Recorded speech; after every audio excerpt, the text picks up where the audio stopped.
আসসালামু আলাইকুম। বৈষম্য বিরোধী ছাত্র আন্দোলনের ৬ সমন্বয়কে বিবৃতি জোর করে দেওয়া হয়নি বলে জানিয়েছেন তাদের পরিবারের সদস্যরা। সোমবার দুপুরে ৬ সমন্বয়কের সাথে দেখা করে গণমাধ্যমে মুখোমুখি হয়ে একথা জানান তারা।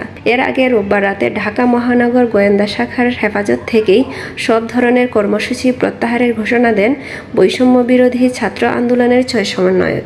সব কর্মসূচি প্রত্যাহারের ঘোষণা দিয়ে বৈষম্য বিরোধী ছাত্র আন্দোলনের সমন্বয়করা লিখিত বার্তা দেন। ৬ সমন্বয়ক স্বাক্ষরিত বার্তায় বলা হয়, কোটা সংস্কার আন্দোলনতার প্রেক্ষিতে উদ্ভূত পরিস্থিতিতে অনেকেই অপ্রত্যাশিতভাবে আহত নিহত হয়েছে। এছাড়া রাষ্ট্রীয় স্থাপনায় অগ্নিসংযোগ সহ বিভিন্ন সহিংস ঘটনা ঘটেছে।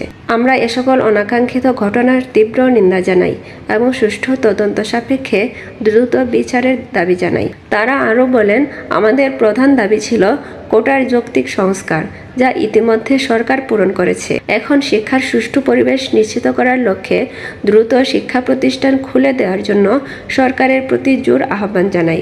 সার্বিক স্বার্থে এই মুহূর্ত থেকে আমাদের কর্মসূচি প্রত্যাহার করছি।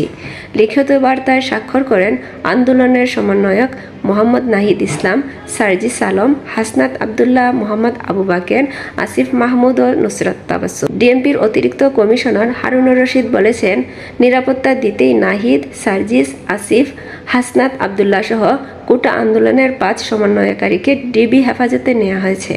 সহিংসতার পেছনের কারিগরদের খুঁজতে চলছে জিজ্ঞাসাবাদ। এ সময় গুজবে কান না দিয়ে পরিবারকে ধৈর্য ধরার পরামর্শ দেন তিনি।